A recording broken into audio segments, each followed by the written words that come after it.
Hi നമസ്കാരം. ചപ്പാത്തിക്കും പൊറോട്ടയ്ക്കും അപ്പത്തിനും പൂരിക്കും ഒക്കെ പറ്റുന്ന നല്ല തിക്ക് ഗ്രേവിയുള്ള അധികം എരിവൊന്നും ഇല്ലാത്ത ഒരു നല്ല ചിക്കൻ കറിയുടെ റെസിപ്പിയാണ് ഇന്നത്തെ വീഡിയോയിൽ. തയ്യാറാക്കുന്നത് എങ്ങനെയാണെന്ന് നോക്കാം. വീഡിയോയിലോട്ട് കിടക്കാം. Welcome to my channel VP Achu home.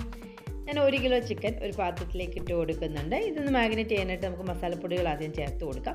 ഒരു 1/4 ടീസ്പൂൺ മഞ്ഞൾപ്പൊടി, കാശ്മീരി മുളക് പൊടി 1 ടീസ്പൂൺ ചേർത്ത് കൊടുക്കണം. ചിക്കൻ മസാല 1 ടീസ്പൂൺ വേണം.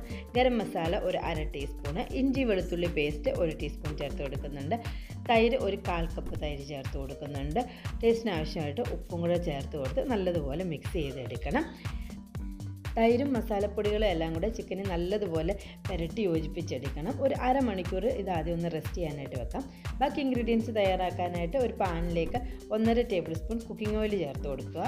ഇതിലേക്ക് ഒരു മീഡിയം വലുപ്പമുള്ള സവാള അരിഞ്ഞത് ചേർത്ത് കൊടുത്ത് സവാളയുടെ നിറം ഒന്ന് ചെറുതായിട്ടൊന്ന് മാറിക്കഴിയുമ്പോൾ ഒരു ചെറിയ പീസ് ഇഞ്ചി അരിഞ്ഞതും ഒരു 4 വെളുത്തുള്ളി അരിഞ്ഞും കൂടെ ചേർത്ത് കൊടുത്ത് അതും ഒന്ന് മിക്സ് ചെയ്തെടുക്കാം. ഇവ രണ്ടും നല്ലപോലെ ഒന്ന് മിക്സ് ചെയ്ത് 2-3 മിനിറ്റ് ഒന്ന് മിക്സ് ചെയ്ത് വഴറ്റിയെടുക്കണം.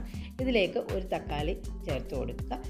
പിന്നെ വേണ്ടത് കാഷ്യൂനട്ടാണ്. ഒരു 10 കാഷ്യൂനട്ട് ചേർത്ത് കൊടുക്കുന്നുണ്ട്. ഇവയെല്ലാം നല്ലതുപോലെ ഒന്ന് മിക്സ് ചെയ്തതിന് ശേഷം ഇതൊന്ന് വേവിച്ചെടുക്കണം. ഒരു 2-3 മിനിറ്റ് വേവിച്ചാൽ മതിയാവും. ഒരടപ്പ് വെച്ച് അടച്ച് തീ ഒരു മീഡിയം ലോ ഫ്ലെയിമിൽ വെച്ചിട്ട് വേവിച്ചെടുക്കുക. നല്ലതുപോലെ വെന്ത് കിട്ടിയിട്ടുണ്ട്. ഇനി നമുക്ക് ഇതൊന്ന് നല്ലതുപോലെ അരച്ച് പേസ്റ്റാക്കി എടുത്ത് മാറ്റി വെക്കാം.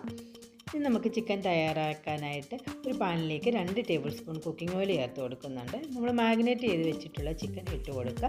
എന്നിട്ട് നല്ലതുപോലെ ഒന്ന് മിക്സ് ചെയ്തെടുക്കണം. തീ ഒരു മീഡിയം ഫ്ലെയിമിൽ വെച്ചിട്ട് മിക്സ് ചെയ്താൽ മതിയാവും. നല്ലതുപോലെ ഒന്ന് മിക്സ് ചെയ്തതിന് ശേഷം ഇതൊന്ന് അടപ്പ് വെച്ച് അടച്ച് നമുക്ക് വേവിച്ചെടുക്കാം. ആദ്യം ഒരു 5 മിനിറ്റ് നമുക്ക് ഒന്ന് വേവിച്ചെടുക്കാം. തീ മീഡിയം ലോ ഫ്ലെയിമിൽ വെച്ചിട്ട് വേവിച്ചെടുക്കാം. അപ്പോൾ ചിക്കനിൽ നിന്ന് കുറച്ച് വെള്ളമൊക്കെ തന്നെ ഇതുപോലെ ഇങ്ങനെ ഇറങ്ങും. ഈ വെള്ളത്തിൽ ചിക്കൻ നല്ലതുപോലെ കിടന്ന് വേവും. ഈ വെള്ളം മൊത്തം പറ്റിച്ചെടുക്കണം. അതിനിടയ്ക്ക് 1-2 പ്രാവശ്യം ഇളക്കി കൊടുക്കുക. വെള്ളം ഒട്ടും ഇല്ലാതെ ചിക്കൻ നല്ലതുപോലെ ഡ്രൈ ആക്കി എടുക്കുക. ഇപ്പം നല്ലതുപോലെ വെള്ളമെല്ലാം പറ്റി ചിക്കൻ ഡ്രൈ ആക്കി കിട്ടിയിട്ടുണ്ട്. ഈ ഒരു പരുവായി കഴിയുമ്പോൾ നമുക്ക് ഈ പാത്രത്തിൽ നിന്നും മാറ്റി വെക്കാവുന്നതാണ്.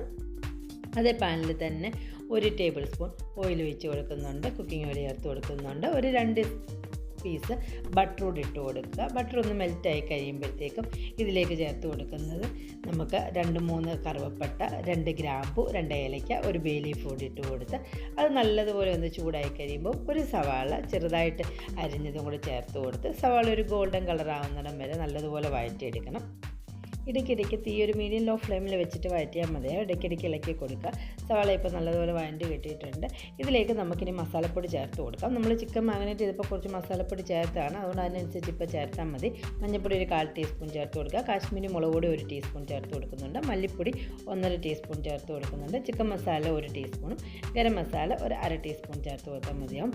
കാശ്മീരി മുളക് പൊടിക്ക് പകരം സാധാ മുളക് പൊടിയാണെന്നുണ്ടെങ്കിൽ ഒരു 1/2 ടീസ്പൂൺ ചേർത്താൽ മതിയാവും. എരിവിനനുസരിച്ച് മുളക് പൊടി ചേർത്ത് കൊടുക്കുക. ഇവയെല്ലാം തീ ഒരു ലോ ഫ്ലെയിമിൽ വെച്ചിട്ട് വേണം പൊടികൾ ചേർത്ത് കൊടുക്കാൻ. പൊടികളുടെ ആ പച്ച ടേസ്റ്റൊക്കെ മാറുന്നിടം വരെ ഒന്ന് വഴറ്റിയതിന് ശേഷം നമ്മൾ ആദ്യം അരച്ചെടുത്ത് വെച്ചിട്ടുള്ള കാഷ്യൂനട്ട്, സവാള, തക്കാളിയുടെ പേസ്റ്റ് ചേർത്ത് കൊടുത്ത് അത് നല്ലതുപോലെ മിക്സ് ചെയ്തെടുക്കുക. ആ വെള്ളമയമൊക്കെ മാറി ഒന്ന് വഴറ്റിയെടുക്കണം. നല്ല ഓയിൽ നല്ലതുപോലെ തെളിഞ്ഞ് കിട്ടുന്നിടം വരെ തീ മീഡിയം ലോ ഫ്ലെയിമിൽ വെച്ച് വഴറ്റിയാൽ മതിയാവും. അങ്ങനെ വഴറ്റിയെടുത്തതിന് ശേഷം ഓയിൽ നല്ലപോലെ തെളിഞ്ഞ് വന്നതിന് ശേഷം ഇതിലേക്ക് നമുക്ക് വെള്ളം ഒഴിച്ചു കൊടുക്കാം. നമുക്ക് കറിക്ക് എത്ര ഗ്രേവി വേണോ അതിനനുസരിച്ച് വെള്ളം ഒഴിച്ചു കൊടുക്കാം. ഞാനിപ്പോൾ 2 കപ്പ് വെള്ളം ഒഴിച്ച് കൊടുത്തിട്ടുണ്ട്.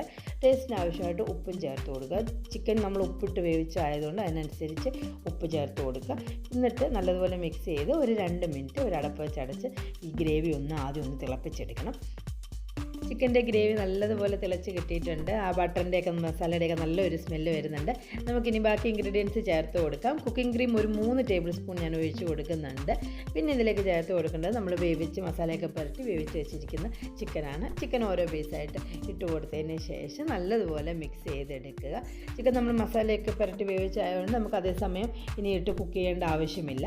നല്ലതുപോലെ ഒന്ന് മിക്സ് ചെയ്തതിന് ശേഷം ഒരു 3-4 മിനിറ്റ് ഒരു അടപ്പ് വെച്ച് അടച്ച് ആ ഒരു എണ്ണയൊക്കെ ഒന്ന് തെളിഞ്ഞ് വരുന്നിടം വരെ മാത്രം ഒന്ന് വേവിച്ചെടുത്താൽ മതിയാവും. വളരെ ഈസി ആയിട്ട് ഗസ്റ്റൊക്കെ വരുമ്പോഴൊക്കെ ഉണ്ടാക്കി കൊടുക്കാൻ പറ്റുന്ന നല്ലൊരു ചിക്കൻ കറിയാണ്. നല്ല ടേസ്റ്റോട് കൂടിയൊരു ചിക്കൻ കറിയാണ്. എല്ലാവരും തയ്യാറാക്കി നോക്കണം. അത് എരിവൊന്നുമില്ല. എണ്ണയൊക്കെ തെളിഞ്ഞ് കറി നല്ല തിക്ക് ഗ്രേവിയാക്കി കിട്ടിയിട്ടുണ്ട്. നമ്മൾ ഈ ഗ്രേവിയിലിട്ടിട്ട് ചിക്കൻ ഒരുപാടിട്ട് ഇളക്കി കഴിഞ്ഞാൽ നമ്മൾ ഒന്ന് വേവിച്ച ചിക്കൻ ആയതുകൊണ്ട് അത് പൊടിഞ്ഞു പോകും. അതുകൊണ്ട് ഒരുപാടിട്ട് ഇളക്കരുത്. നമ്മൾ നല്ല ഒരു ചിക്കൻ കറി ചപ്പാത്തിക്കും പൊറോട്ടയ്ക്കും അപ്പത്തിനും ഒക്കെ കഴിക്കാൻ പറ്റിയ ഒരു കറി ഇവിടെ റെഡി ആക്കി കിട്ടിയിട്ടുണ്ട്. എല്ലാവരും ട്രൈ ചെയ്ത് നോക്കണം. വീഡിയോ ഇഷ്ടപ്പെട്ടു ഇഷ്ടപ്പെട്ട് കഴിഞ്ഞാൽ സബ്സ്ക്രൈബ് ചെയ്യണം, ലൈക്കും ഷെയറും ചെയ്ത് സപ്പോർട്ട് ചെയ്യുക. പുതിയൊരു വീഡിയോ ആയിട്ട് കാണുന്നിടം വരെ bye. Thank you for watching my video.